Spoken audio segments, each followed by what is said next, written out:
President, The senator from New Jersey. I have 15 requests for committees to meet during today's session of the Senate. They have the approval of the Majority Leader, Chuck Schumer, and the Minority Leader, Mitch McConnell. Duly noted. Mr. President, The senator from New Jersey.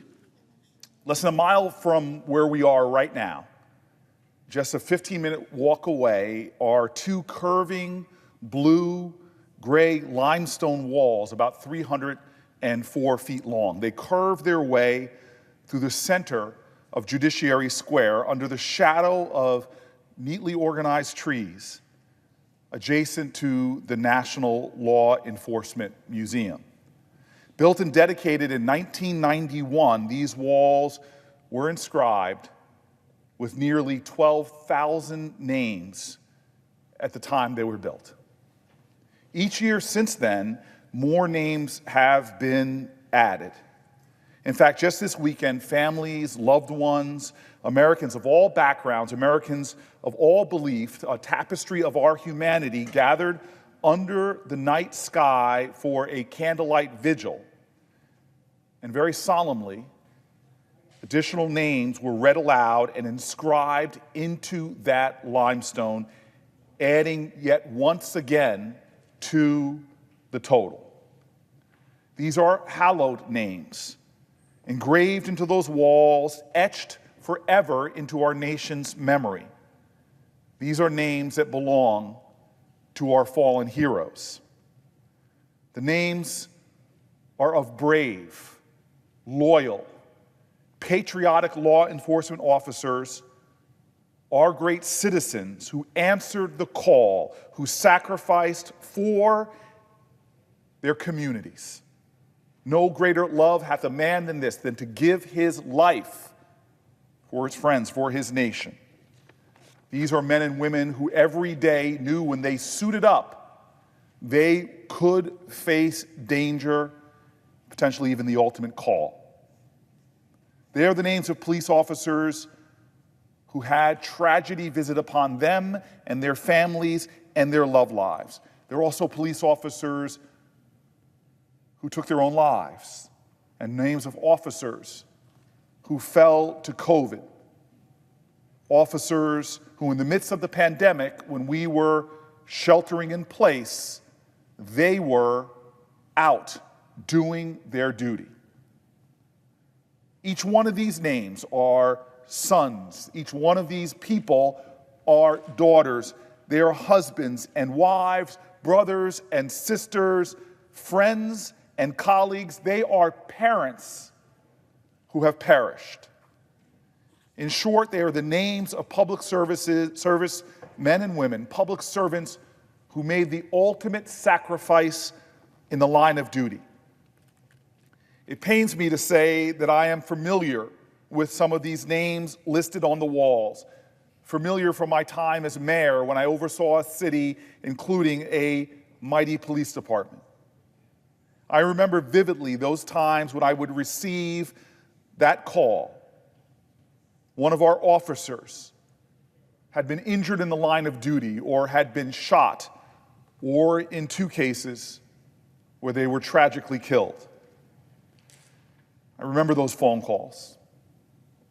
I remember the visits with loved ones, with their fellow officers, with friends. I remember the pain and the hurt and the agony. I remember the eulogies and the funerals. Grief that lingers still. Families and communities shattered then and still feeling the loss now.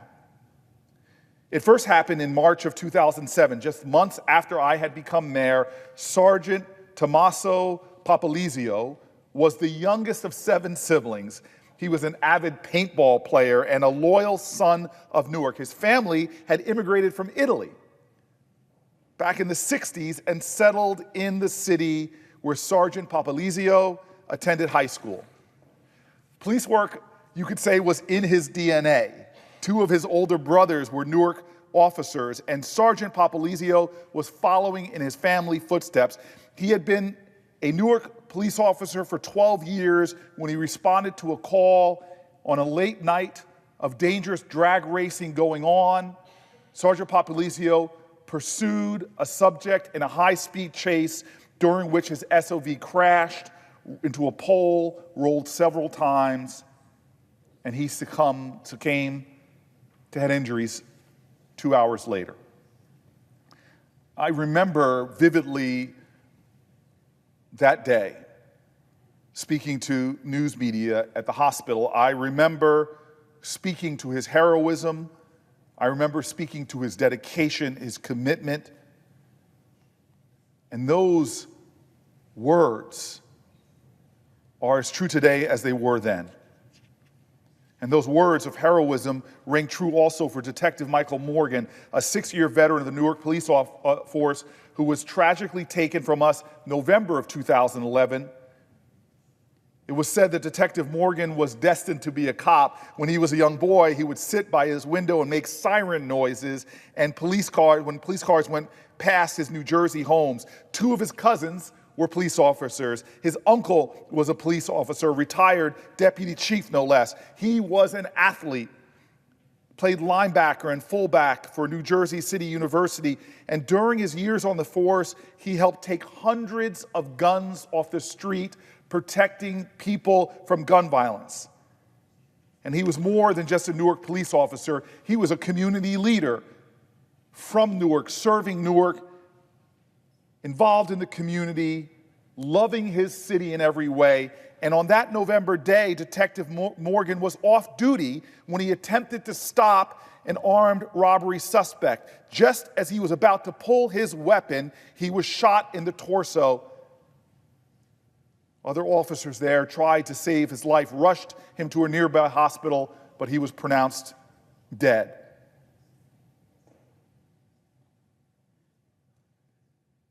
Today, these stories cut even deeper. They weigh even heavier. New Jersey has lost too many police officers. New Jersey grieves recently the loss of Deptford police officer Robert Bobby Scheisler. He tragically passed away just this Sunday from a gunshot wound that he suffered 2 months ago following a pedestrian stop.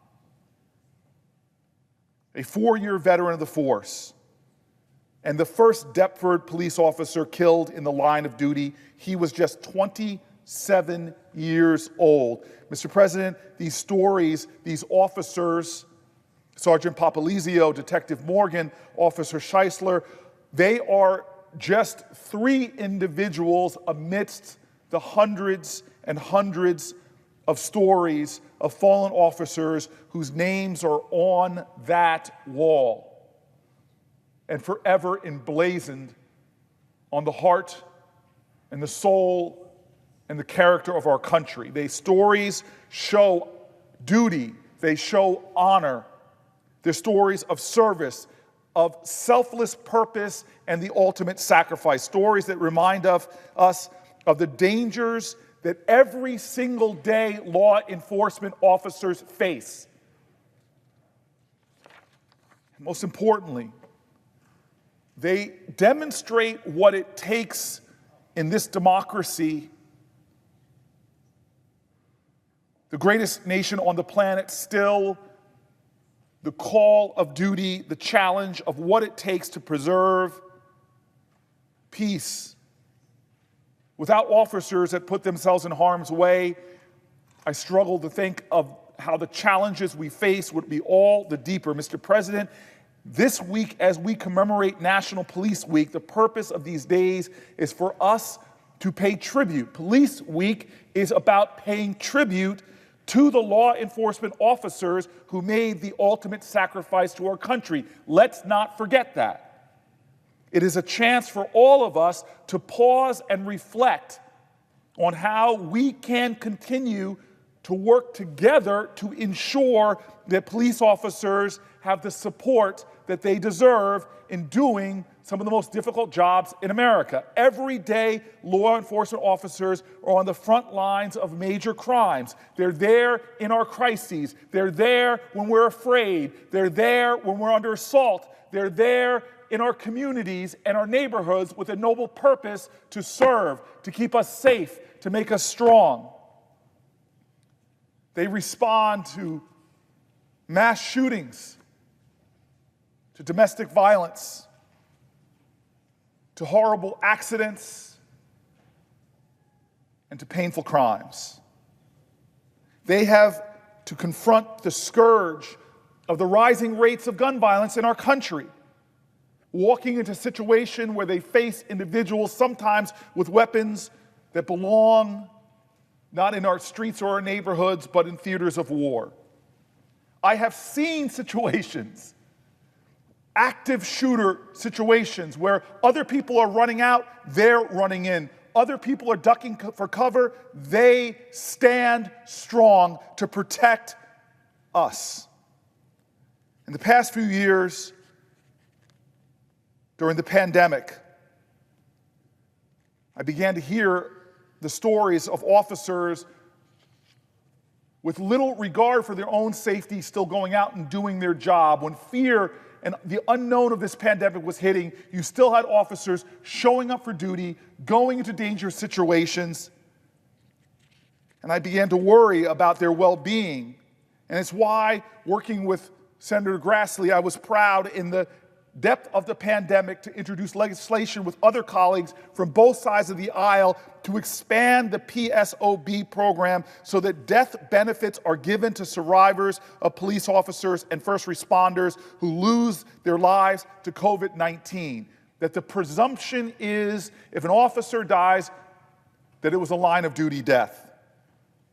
And today, I introduced bipartisan legislation to ensure officers across the federal government receive their full retirement benefits. They're there for us for their whole career. We can make sure that we are there for them when they retire.